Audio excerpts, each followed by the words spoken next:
Welcome to The Explainer, where we unpack big ideas. Today, we're cracking open the playbook that the world's best companies use to win, and it's all about something called operations strategy.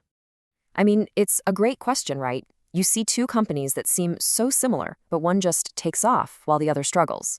Well, a huge part of the answer lies in one powerful word: strategy. And this image, honestly, it says it all. A strategy isn't just some big, dreamy idea floating around in the clouds. No, it's the bridge. It's the solid, practical structure that connects that massive vision to what actually happens on the ground day in and day out.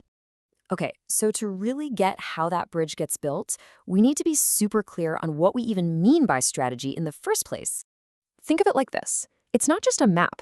It's more like the company's DNA. It's the fundamental code that informs every single decision, making sure that everyone, from the CEO to the intern, is pulling in the exact same direction. And here's where it gets really interesting. A solid strategy isn't just one big idea. It's a whole structure.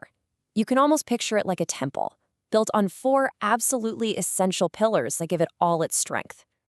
It all starts with your mission. That's your why. Why do you even exist? For LinkedIn, it's about connecting the world's professionals. Then that mission fuels your vision, what you want to become. Think of IKEA wanting to create a better everyday life. Then you get practical with goals, the specific things you need to achieve. And finally, you have scope. That's defining your battlefield. Are you competing in a single neighborhood, or are you taking on the entire planet?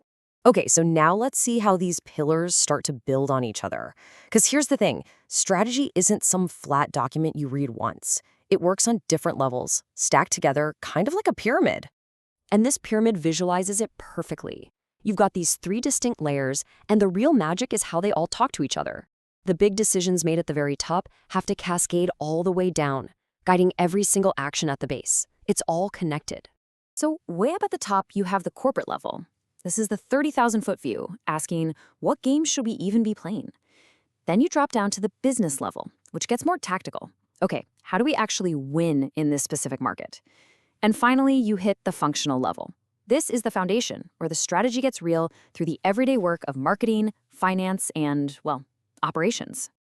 And that brings us right to the heart of it all. We're heading into the engine room of the business, the one functional area that makes everything else possible: operations. You know, this is so important to understand.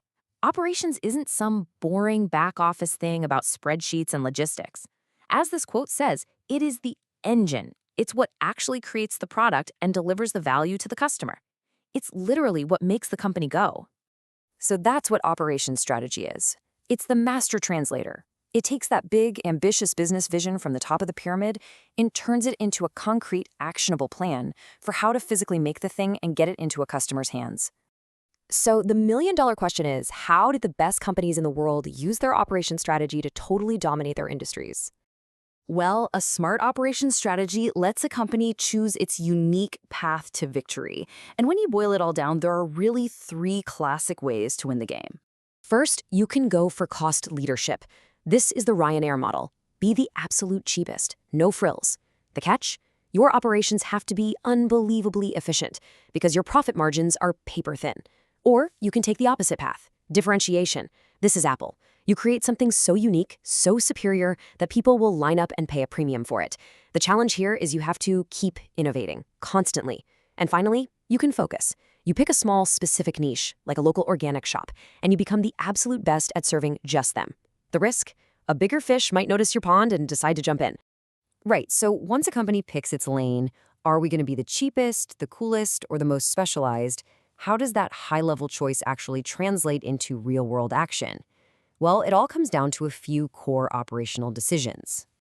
The strategy only becomes real when you make choices like these. First, your process. How are you actually going to build your product or deliver your service? Then, your capacity. How much can you make? How many customers can you serve? And finally, your supply network. Where are you getting all your raw materials and parts? Each one of these decisions has to be perfectly aligned with your winning strategy. You can't be the cheapest if you're buying the most expensive parts, right? So, I'm going to leave you with a little challenge. Next time you buy something from a brand you really love, just stop for a second and think. Try to see the invisible strategy at play. Are they winning because they're ruthlessly efficient and cheap? Is it because their product is just brilliantly different? Or is it because they understand a customer just like you better than anyone else on the planet? Once you see it, you'll never look at business the same way again.